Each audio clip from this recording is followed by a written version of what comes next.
Did you know busy is the new stupid? There is this standard that we constantly need to be doing something, or we need to be on our way to somewhere else. We feel important if we are busy. At times we feel that we are judged based on how busy we are and not so much on how productive or effective we are. After all, we achieve one task, tick, done, then we seek the next big endeavour. What is my next priority? Well, if you resonate with being busy for the sake of being busy, then this is a sure pathway to burnout. Understanding the cause and symptoms of burnout is the first step towards getting yourself out of the workplace funk. And before you think to yourself, well, that would never happen to me, think again, my friend. So this week, our special guest is Jocelynn Harward. Jocelyn is a woman on a mission, determined to create her dreams without sacrificing her health or well-being. As a woman in a male-dominant industry, she had to navigate the treacherous waters of hustle culture and the toll it can take on one's mental health and happiness. And she has come out of the other side stronger and wiser. She's learned that success isn't just about the bottom line. It's about creating a life and business that aligns with your values and priorities. Through her company, Financially Fearless Women, she's helping other women claim their power through their relationship with money by teaching them how to build businesses that prioritize well-being and impact. Jocelyn is living proof that you can do anything you want, even and maybe especially when the cards are stacked against you. It's now time to tune into this one very inspirational human being. Enjoy. Well, good morning or good afternoon. It depends on which side of the world you are at today. I have another special guest for you. We have the beautiful Jocelynn Harward. Thank you for coming on the show and welcome. Thank you. Thank you for having me. So the way that we start the show, we always love to ask our guests to share the story. So Jocelyn, tell us, what's your story? What inspired you to do what you do today? Okay. I come from a family of entrepreneurs. I'm third generation entrepreneur. I grew up doing business. Like since the age of 14, I had some type of, like side hustle or career aspiration going on. And I had a lot of success doing it. I've had a lot of success. And a year ago this month, I was operating a company that was doing $100 million in revenue. And I had several hundred employees, and life was going very fast. There was a lot happening. I spoke in directives from sun up to sundown, and I loved what I did. I was in global supply chain. I was in e-commerce. I operated a portfolio of online brands. I loved what I did, and I loved my life. However, I was doing it via self-abandonment.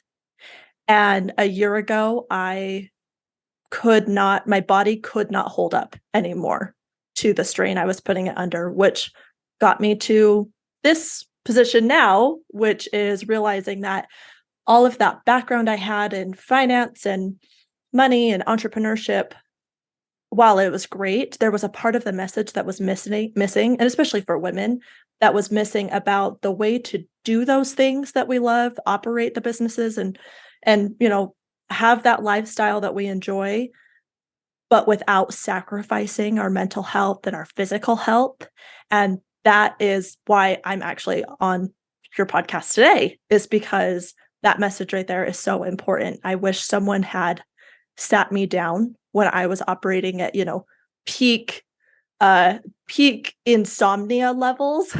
That I wish someone had sat me down and said, hey, look, we got to talk about the razor's edge that you are running down right now. Because I could have used a bit of a wake-up call to what was going on with my own health. Yeah. Why do we do that? I can relate to it. That's why I was saying it before you came on the show, is something that I had a meltdown in 2012. And I was in New York, and I was doing exactly what you were saying. Go, go, go, go, go, go, go. And I had a panic attack, which I actually thought was a heart attack. So I thought I was dying. And then, of course, an ambulance came, took me away. And it was really, really scary. But when I came back to Melbourne after that, a good 12 months, I was literally housebound with panic attacks all the time. Yep. So that to me was, well, I call it the dark night of the soul. And it was burnout big time. Is that what happened to you? Yeah, exactly. You said panic attack, and I was like, ooh, yeah, now we're talking about it, aren't we? Yes, panic attacks. My business had taken a beating a lot during the pandemic. I was in supply chain, so I was doing a lot of international trade, and that took a massive hit. And there were several technology and marketing platform changes that happened in the US about 18 months after the pandemic had started, which made my cost of goods go up significantly with the supply chain disruption. And then my acquisition costs went up significantly. And like, we're talking, at one point I could get a container of product for $3,200, and it had gone up to $30,000. So it was this, like, when I say our costs went up, I don't mean like, yeah, we had a rise of like 5%. No. Like, we were being gouged. And my response to that as the owner was just work harder, right? And do more, sleep less, eat less. And then a year ago, it could not sustain. This business was not going to make it. I separated from my husband of 14 years. And a lot of that was related to just the way we had just hustled through life and really blocked a lot of the trauma and things that were going on. That just push through mentality had applied to our relationship. And I had my day as well, that I thought I was dying. I remember the first time I had a panic attack. It's such a weird experience, isn't it? The tingling in your fingers and the losing, like, I remember just my arms being like, what's going on? I can't feel my arms. And then feeling myself start to hover like a couple of inches above my body and being like, what is happening? And having that happen. That happened for 7 days. Every 12 hours, I was having a panic attack. And finally, it was a Sunday morning. And God bless my ex-husband. I texted him and I said, hey, I think I need to get help. And I have 2 kids, and I had the kids with me. And I was like, this isn't good. Like, this isn't safe. And I was like, I think I need to get help. And he was like, I think that's a really good idea. I think you should. And I kind of needed that permission from my person, even though we were separated. I kind of needed someone to be like, yeah, like, I think you if you're asking about getting help, I think you should. And sure enough, I did. I reached out to a friend of mine who was a nurse and was like, this is what's going on. This is happening. And I don't know what to do. And she got me in touch with people that helped me get on a path to really reclaiming that, the mental health that was showing up in the physical health. If you don't mind me asking, because I know for me, and I know there's plenty of people out there, I know for me it was so foreign that I was doing all this Google search. So for our viewers and listeners, never Google search. when you're no, everything ends in death. Yeah, don't. No, I know it's like the worst things but I know I was looking for a way to heal myself, and what was the best way. So how did you go about it? What was your path to your healing journey? Yeah. So my friend got me in touch with a psychiatrist, actually, that she had used. And she told me, basically, she met me that same day and was like, look, Joss, you haven't slept. Like, that days and days and days of not sleeping, like, that right there is enough to make a person just go absolutely crazy. She's like, so I feel like the first thing we need to do is we need to get you a way to just sleep. And so she got me in with a psychiatrist that she had actually used for one of her teenage daughters. And she's very well versed in the industry. And I actually met that the next day. I met with 2 different psychiatrists. I met with a guy who ran through his checklist with me. And at the end of this 45-minute consult, gave me his suspicion of a diagnosis that was pretty serious. And I remember sitting there looking at this guy being like, after 45 minutes, you're going to throw around something so serious. And I like, ugh, that felt so yucky inside of me. And so then I went and met with the other psychiatrist who was my friend's doctor. And she was great. She sat me down and she just said, okay, tell me. And I started to like, and this happened and that happened and that happened. And I started just going through it. And I paused at one moment and looked at her, and she was such a sweet lady. I looked at her and I said, oh, it wasn't if I ended up here, it was when. Huh. And she was like, yeah, yes, it sounds like it. Yeah. And she got me some medication so that I could sleep. Girl, that night I slept 13 hours and I woke up and it was like I'd been living in a dream and had just woken up from the dream. And that right there, getting sleep with, medication assisted sleep was just like, oh my God, like the colors were brighter. And from there, I worked with my psychiatrist, who also had me get in with a therapist. I actually ended up going with a psychologist, and I had like a team basically of mental health professionals that helped me really get into myself. I started journaling. I'm a huge advocate of journaling and brain dumping so it doesn't live inside of me. And I started this path of exercise and diet and things that my body naturally wanted. They were all things my body naturally wanted. It quit craving all of the crutches I'd been using, alcohol, self-harming. I'd been a self-harmer since as a child, nail biting, sugar, and my body just quit craving those things. It was like, okay, we're done. It's time to heal.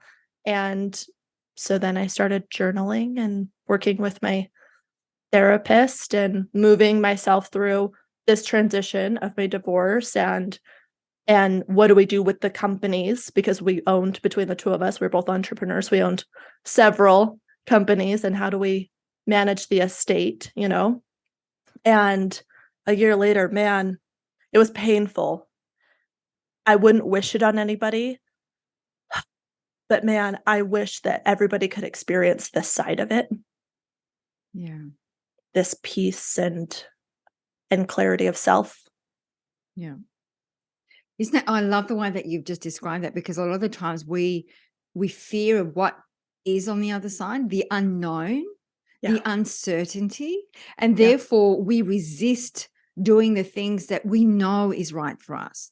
We know that's our calling, whether it's going a completely opposite direction to where you're at, and it can be quite scary, really scary, very scary.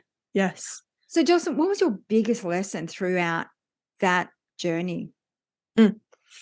That self-abandonment is not love. I am the fuel for my companies. I am me, the being, and sacrificing that being was actually not good for business. It was like holding sand in my hand, and the tighter I squeeze, the faster it came out. And a lot of that really is a practice in release, I think. And having that, working on that relationship with myself and that secure attachment to me actually makes me more powerful in my businesses. So when you say release, what do you mean by that? Well, so a big thing is control, right? There's this element of having a calendar that is full, a phone that is always ringing, an inbox that always needs answering, employees that always need managed, that there's a control to it. It kept my anxiety and the noise in my head busy, so busy that I never had to check into how I was feeling. And when I say release, it's really releasing the need to have a full calendar, to be connected all the time, and letting go to just letting myself be quiet inside sometimes, hanging out with me in the car silently, not needing to have the news on or a podcast on or ingestion all the time of data. I love that. And it's interesting. Like, I wonder whether, because I was like that, and I think that for me, I wonder whether I was keeping myself really busy, whether it's because it made me feel validated, or Mm, whether I was avoiding dealing with what I needed to look into or lean into. yeah. Yeah. And What do you isn't it think about that? hard? It's hard to know if it's one way or the other, or if it's both. I Mm, really had to work on duality. Both, this was the best thing that could have happened to me, and it was the most painful thing that had happened to me. And being okay holding both of those things as truth. And that's kind of it too. I think the duality of was I doing it to avoid? Might that also be true along with was I doing it to find worth, to have value, and to fill that self-worth void? And it's like, I think it was both. I think probably both payoffs were in there. yeah. Yeah. When I was asking what was your biggest lesson, for me, it was about boundaries. That was the Ooh, thing that stood out the most for me. Is I was a people pleaser. mm, I say was, I'm still recovering. I'm not 100% there. And I'm the yes woman. So anytime my team or anyone would come up to me and say, Catherine, can we do this? I'm like, yes, we can. Because I like, say yes, because I also come a very similar background to you, corporate background. I was the only woman in the boys club against amongst and against the boys club. And so for me, it was always saying yes because I needed to prove to myself that I could do anything that I put my mind to. mm, But the whole burnout or the dark night of the soul was realizing that I was always saying yes to everybody else, but no to me. yes. Yeah, did you find that Yeah. too? Oh man, boundaries. That's such a big one, isn't it? I did this really deep meditation on boundaries because that was something that my therapist had brought up to me. And I found that my boundary journey was actually boundaries with myself. And it was a lot of saying yes to more things that I'd been saying no to and saying no to things that I had said yes to. And it was boundaries with me more than it was with other people. Yeah, yeah, yeah. So boundaries is I call them making little promises to yourself. Yeah. Yeah. We had another lady speak about boundaries, and we're talking about those little promises that we make to ourselves, but then keep. Yeah. Yeah, that's really important. I'd like to switch into were you going to say something then? I was just gonna say, isn't it funny too how I don't know if you have this, but I have this that when I haven't kept my promises to myself, I also then will double down and beat myself up for not keeping that promise to myself. So it becomes this sort of like this uh cycle I get stuck in where like I broke the promise, but then I make myself feel bad that I didn't keep the promise to myself, which then makes it harder to want to keep the promise to myself, which makes me feel worse. And I'll get stuck just Yeah. like not forgiving myself that, okay, so I didn't do the thing today that I told myself I was going to do. Yeah. Okay. I can relate to that. I call it the ChaCha, and I forgive myself instead of because I used to be so hard on myself, and now it's like, okay, when I set an intention, I don't achieve what I planned for myself on a particular day, I always say it's okay to take a step forward and two steps back, and I'll Yeah. try it again tomorrow, and then I'll take two steps forward and one step back. So I I call it like that. The ChaCha. cha-cha. I Yeah, like going back and forth. It's that. okay because it's normal, especially if you've been doing because we're conditioned, and especially if we've been doing something for such a long time, and then you want to change the habit or break the habit. It's about consistency. It's about doing it all the time. It's not about doing it once and it's done.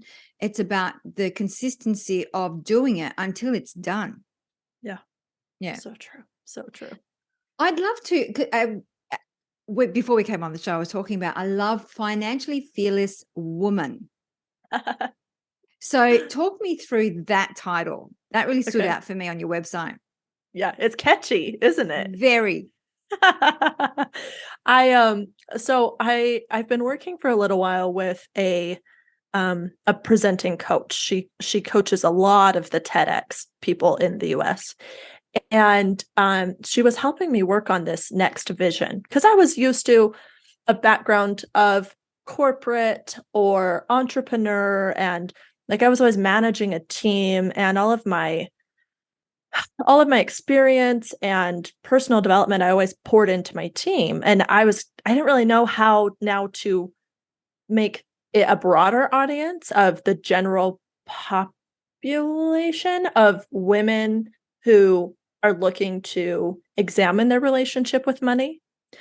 And we kind of were talking about words that we felt like described me. So my nickname is Bossy Jossie, Jocelyn, Jossie, Bossy. You know how my childhood went. And it was this fearless and finances, and it's for women. And really, when we landed on this financially fearless women, it was like, ooh, yeah, that feels good. And that's really what it is. It's teaching women how to be financially fearless. It's asking them, what is your relationship with money like? And how would you like to change that? And most importantly, how is that a reflection of the relationship that you have with yourself? A lot of people, they'll do personal training, right? They'll hire a personal trainer and they'll start diving into their relationship with themselves via their fitness and their nutrition, right? And all I'm saying is we're going to use the medium of finances and the relationship you have there and start putting you in the gym, basically. So what's your findings? Because I know we've spoken to lots of different women on the show over the last 7 years, and there's this thing about women that when it comes to finance, when it comes to money, there's so much resistance towards that. Yeah. What is that? It's funny actually that you bring that up. I have a talk that I give. I'm doing a keynote tomorrow, and the title of it is called Not Your Daddy's Company. And it talks about this. It talks about this conditioning that girls receive, not so much women, that girls receive about money. It's actually not the conditioning we receive, it's the lack of conditioning that we receive.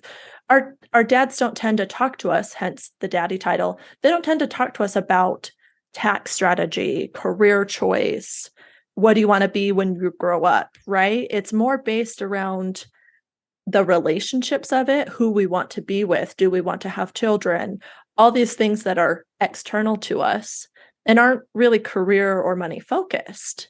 And there's a void that has happened there, I think at a very large scale, where girls aren't talked to about money. They're not empowered in money.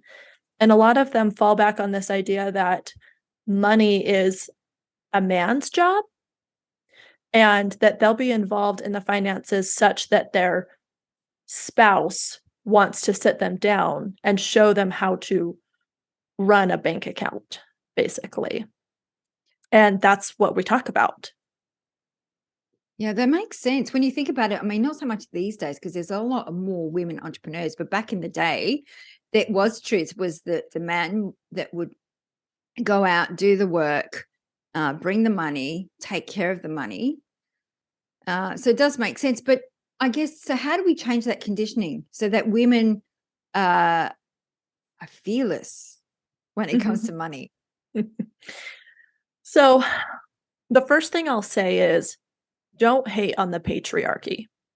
Like having the messaging of that's anti-men or anti-masculine or any of these types of things, that's not helpful.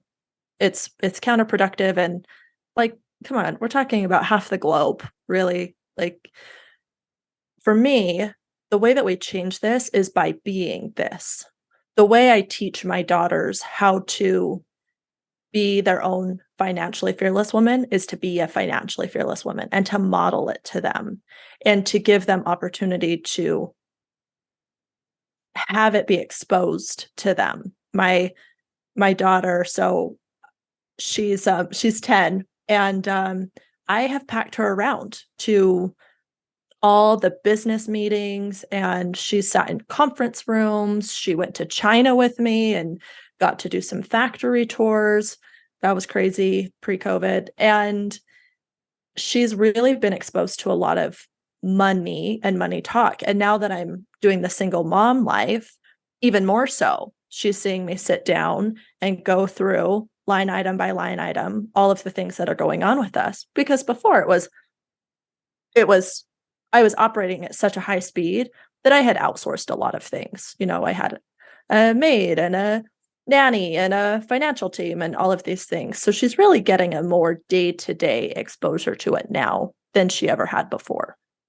Amazing. And so you work, I guess your target market is women or entrepreneurs or women in business.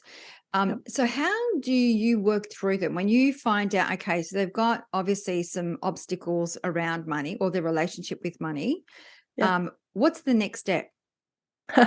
Well, the first thing is always dialing down on what do they actually want to do, because women entrepreneurs, we never have just one project that we're working on. Never. Like, I haven't had a single client who's like, this is my one thing and this is what I'm working on. She always comes to me and is like, okay, I have this, but I'm also doing part of that. And I'm also over here in this. And it's like, whoa, whoa, whoa, whoa, hang on.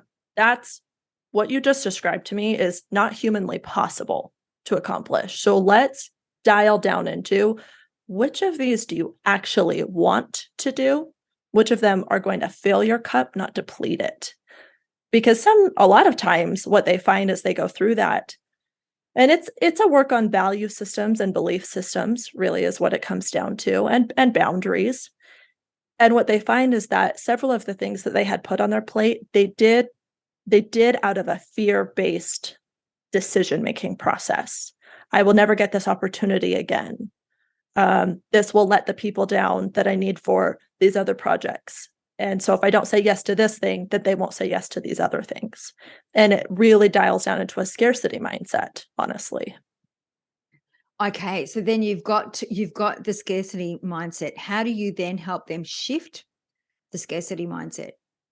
So I do a value systems assessment. We basically build them a value system module. And it's a series of questions. It's actually something that I had to do with my own therapist when we were trying to rebuild my identity of who I was. And some people kind of touch into this when they do personality tests and things like that, but it's still not quite individualized enough. And it's not usually used with the lens of money and time as a commodity. And so we have to reframe a lot of it. And then we get into, okay, do you, for example, one of the first questions is, in this type of a situation in business, do you go to your team first, or do you go to your business partners first? And that says a lot about a person, because if I go to my business partners or the board or the investors first about something that's going on, or I go to my team first, that's going to tell me really where my value, whose input I value, and or whose approval and enrollment in solving this problem I value. And from there, that leads into a lot of things. A lot of my people pleasers will be the ones that go to the board first. They're going to go to the people who they feel like they need first, as opposed to the team. And my people who are the more servant leader type, who have a really strong sense of self, they go to their team first. And that right there, neither is better than the other. There's no right answer or wrong answer in any of this. There's only the question of, does that work for you? Does that value right there work for you? Or does it feel like maybe this is not true, or that it's getting in the way of you having peace inside of your mind? And then from there, we can build into a lot more of the value system pieces. And usually things will start to self-eliminate as we go through this process. So it's not, so the values process it's not like holistic. It's more around work and finance when you do. So what's important to you when it comes to money, or what's important to you when it comes to making decisions at work. So it's really you work with those two pillars. Yeah. Yeah. Cause like you hire a personal trainer and what's their first question? What are your goals? Right? What do you want to do with this? What type of a lifestyle are you looking for with this? It's like almost the exact same question, but we're talking about your money lifestyle, your income and household lifestyle. I think something that women really need to hear more often is that if you run a household, you run a business. Like a house, a home, it has, it has clients, 100%. It has marketing. It has supply and demand. It has all of the same everything, overhead. It's got all the same hallmarks of a business. It's just never talked about like it's a business. So true. I've never looked at it that way. It makes sense. It really does. So for our viewers and our listeners, so they go through the value system, and basically just with that exercise will help them make the changes. So for example, you're getting them to really tap into how does that make them feel? Yep. And then they set goals for themselves Yep. to maneuver in different directions to then see the different results. Correct. Yeah. Yeah. There's this idea that to be in business or to be good at business, we should separate our emotion, which I think is completely backwards and inside out. That's a horrible way to do it. I mean, based on results, how many high performers have burnout stories like ours, right? And I think we actually need to start with, what does your life feel like? What does your business feel like? What does being an entrepreneur feel like? And then we get everything. We basically, get your house in order around what you want your house to feel like, what you want your business to feel like. It's true. I totally agree with that, because it's one of those things that it changes the dynamics. When you think about how do I feel about my business, very different to how do I think about my business. Yes. Yeah.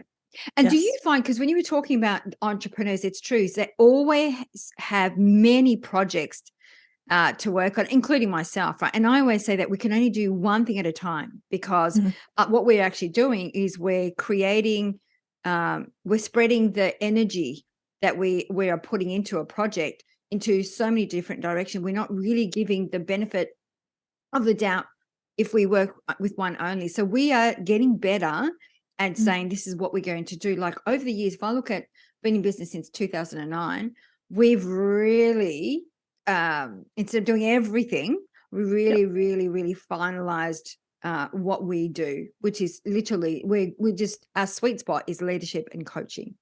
But it's taken us years to get to that. Yeah. Which is so funny. Isn't it funny to look at it that way? But then also like look at any of the businesses that you were running before that. And there's a version of that story in there too, of like, yeah, it took us years to figure out with this startup, like what it was actually doing, what it was actually good at. Yeah. So now, Jocelyn, do you do just one business, or you still have many business? So I have a couple. Yeah. So I do, I have Financially Fearless Women, which is all based on women and their relationship with money in whatever form that looks like. It tends to be entrepreneurs. That's, my background.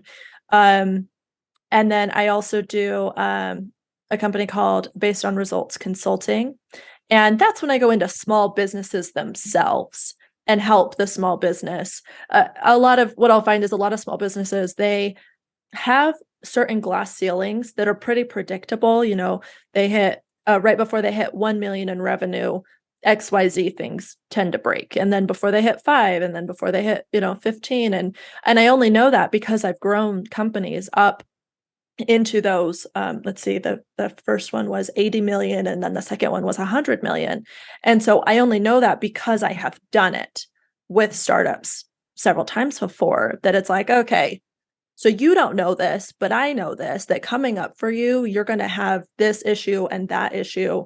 And actually, we need to focus on these things and these things, because it won't matter. It's like the business comes, it breaks this glass ceiling, right? But then it sort of porpoises, because it's like, oh, we did it. oh, wait, we don't have the systems or maybe the talent or whatever in place, the structure that is load bearing for that number. And then they come down and then and I'm sure you see this as well. And so that's the other, that right there is the other piece, is this small business part of it. And then, I do speaking appearances, and that's some income, and that's fun too. Those are just fun. But I think from a business perspective, these things happen like they don't happen overnight, but when they do happen, they happen quickly. And I think it's like, and you're right, a lot of the times it's more of a surprise. It's been happening, but then all of a sudden it's like, oh my gosh, we don't have the talent to support it, we don't have the systems to support it, and then you're running around trying to fix up the system. You're trying, and it's So I do see that, and I see that a lot actually. Yeah, isn't that funny? It's so strange, honestly. Real talk here, to be on this part of the startup experience, because I used to have to sweat equity my way into companies, right? I had to earn it with hustle and hours and grit, basically. I don't really have to do that anymore. Now I have the experience that I can come in. I spend 4 hours a month with a team, and they're busy for 30 days just executing on the things that I pointed out to them. And it's been honestly such a strange experience for me to be on this side of that, like executive style management, But that's because you've done all the hard work prior to where you are today. Yeah. Yeah. So it's the experience. It really is. It is 100%, 100%. Is there anything that you would say, what would be a thing that you would say to help women, empower women financially? What would be that big thing? Like, we were talking about boundaries. What would be that one thing that you would say that this would be the thing to empower women financially? Well, it's actually one of the golden nuggets that we talked about before, actually. I call it "You've Got Mail." And the first step, regardless of if she's a business owner or she's just looking to be more well-versed in her finances, is you need to open your mail. Open your mail. You have to sit down and you have to open your mail. There's something, and I love whenever I get to talk about this, because I always get feedback from women who are like, this was so emotionally confrontational. And I'm like, I know, that's the point, is I'm wanting you to emotionally confront the relationship that you have with money via bills, bad news, bank statements that you have to open and look at. So the first step there is open the mail. I want you to just get used to opening it. Once they're comfortable with this process of just open your mail, like you don't have to sit and read it. You don't have to digest it yet. I just want you to like look the monster in the eye for a minute. Okay. The next step there then is I want you to sort your mail, put it into action and non-action piles. Mail comes in, well, 3 forms really: trash and just information. Like a bank statement, that's just information. You don't need to do anything about a bank statement. And actionable items. And I want you to make an action pile and a file pile. Then that's the second step to You've Got Mail.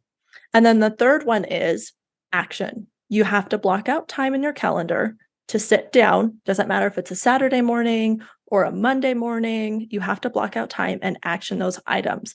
At first, it very much feels like going to the gym. It very much does. You're kind of white knuckling it. You're dreading it. You're bartering with yourself about it, right? And it's just practice. That's all it is. And they learn. So when people do this one, they learn so much about the way they feel about their money and their finances just by opening their mail. So what do you do? We will unpack the golden nuggets in a minute. So what do you do? Because I know that sometimes I'll get bills and I go, ugh. And I know that's the wrong attitude to have, because I should be going, oh, I love my money, because if I didn't have this money wouldn't be able to pay my bills, and be really respectful. But I know deep down inside, I know I'm another bill. I Or mean, another increase, just like another, we're getting all the interest increase. It's like, oh, another one. It's like, I'm so happy to be in this position. I'm glad I'm yeah, in this position. When really I'm yeah, like, I'm seriously, not. come on. How many times are you going to put the interest rates up?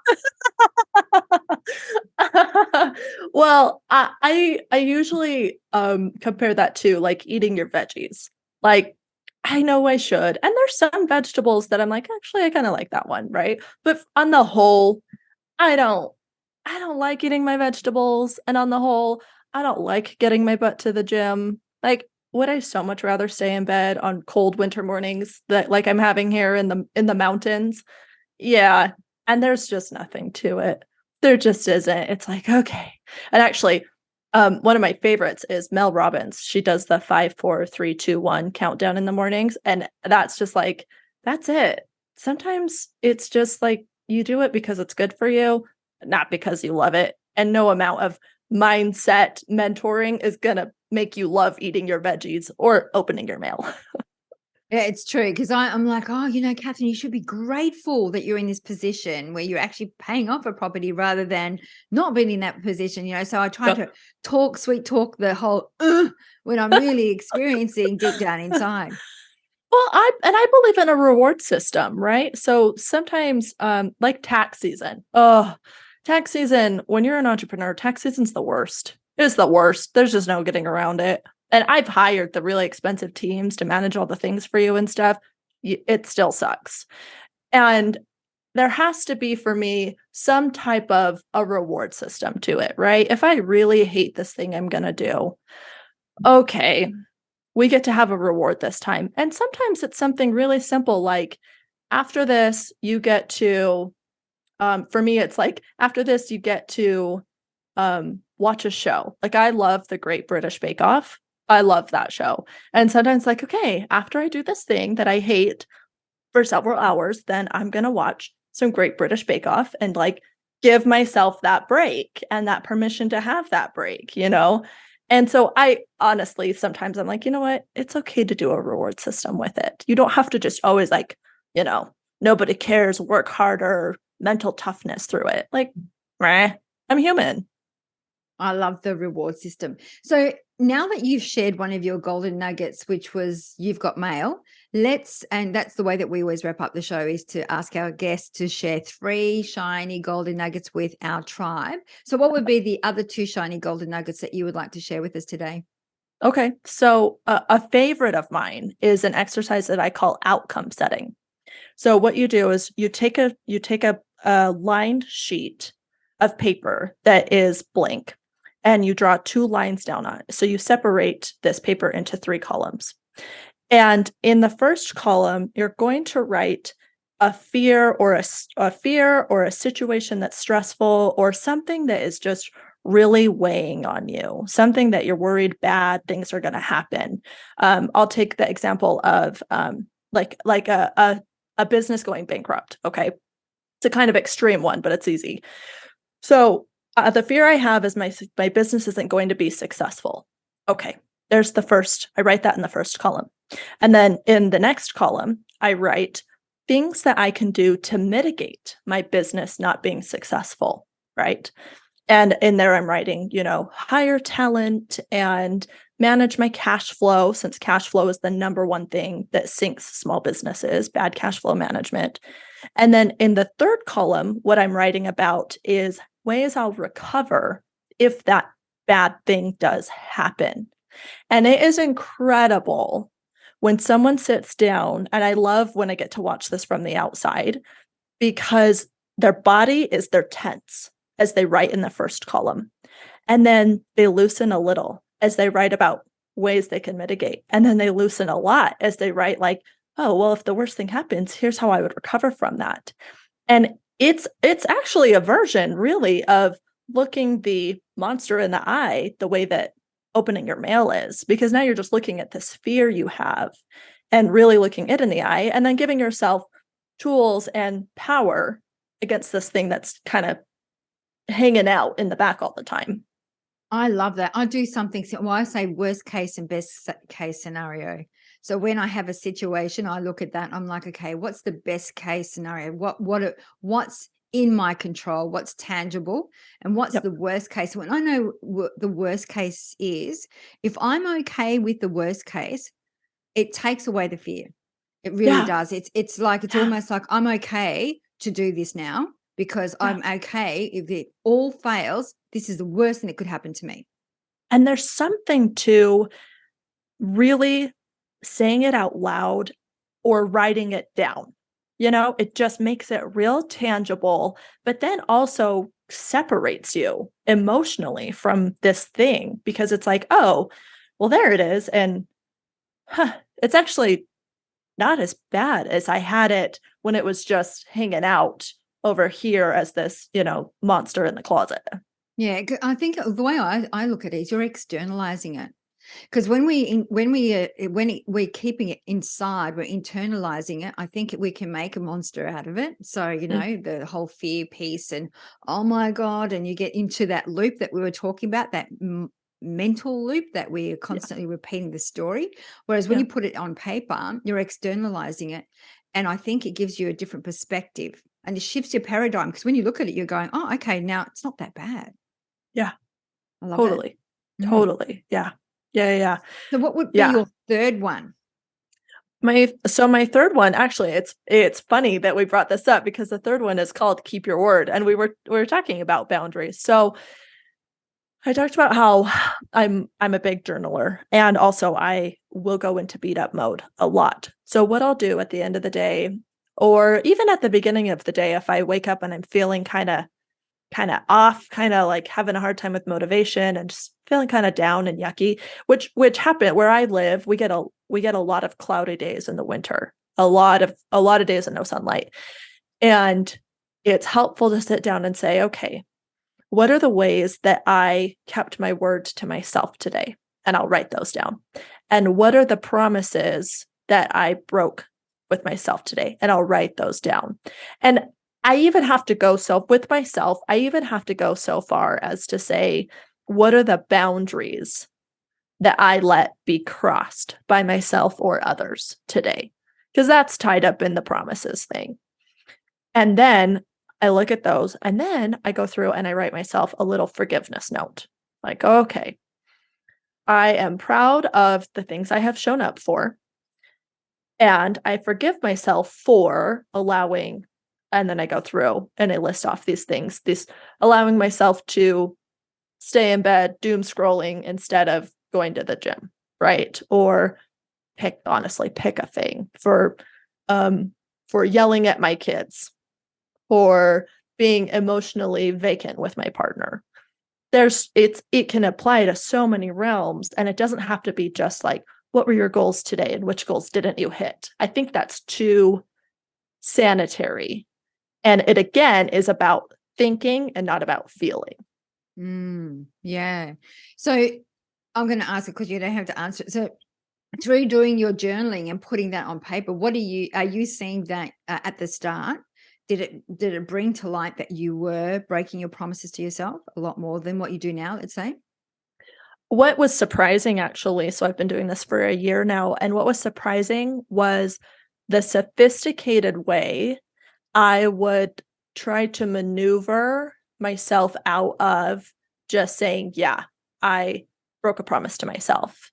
There would be a lot of talk around like, well, this is why, and that thing that happened. And there was a lot of chatter around it.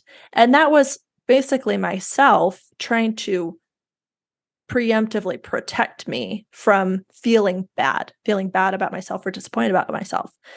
But the only thing there is that's a learned behavior. Children, they don't beat themselves up when they don't do something that they set out to do that day. That's something I was conditioned to do into adulthood, right? And so really relearning how to look at myself with really more of a child with childlike eyes in the forgiveness of self, and not let the chatter and the talk about the ways I was or wasn't or did or didn't that day run the show. I love that. As you were saying that, I was just thinking about conversation I was having with my partner at the time, that I've got dogs, and you don't see a dog bark and go, "Oh, was I too loud? Was that okay?" Like, Yeah. you Yeah. know what I mean? And it's so true, because we are so conditioned to judge ourselves, whether we did good or did bad, or, and it's that conditioning of, from when we were little, and as we've evolved. But it's when you see like children as well, when you don't see children, when they scream, they don't go, "Was that too loud?" Or they just release, let go. And then it's the parent that will say, "Hey, calm down. You don't need to behave this way." And we do that with animals too. But it's really interesting. That just popped into my mind as you were talking about uh, how hard we can be on ourselves, with Yeah. whether we did keep that promise or not keep that promise. Yes. Yeah. Yeah. And you know that saying, if you want something done, hand it to a busy woman. Well, the only thing is, busy women, we are also somewhere in that conditioning.